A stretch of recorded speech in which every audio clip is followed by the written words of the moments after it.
华视在地新闻继续来看，民进党昨召开中执会，要来朝总统初选的方式，但是也是瞧无好势。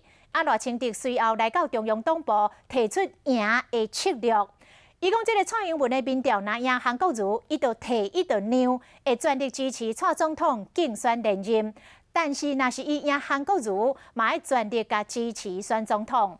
这是互蔡英文团队真不满。讲这毋是吃娘吃的问题，是应该要尊重党内的民主机制。所以这样讲就不对了。我们现在休息一下。中执会开到一半休困，民进党总统初选参选人赖清德，佮直接到民进党开记者会，提出赢的策略。就是两人对比，跟主要的政党国民党的候选人来对比。也就是讲，若是蔡总统赖清德拢赢韩国瑜，就支持蔡总统竞选连任；若是赖清德无赢韩国瑜嘛，支持蔡总统。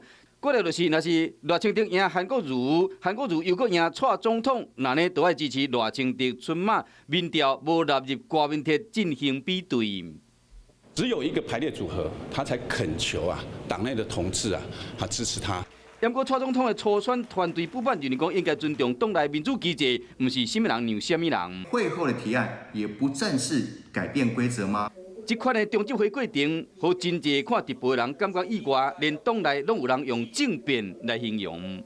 甚至呢，我们认为这可能是一个可能有设计好的一种做法。我们台湾的政治照走哪里有政变？民进党总统初选要安怎进行？蔡英文、赖清德双方的阵营各有坚持。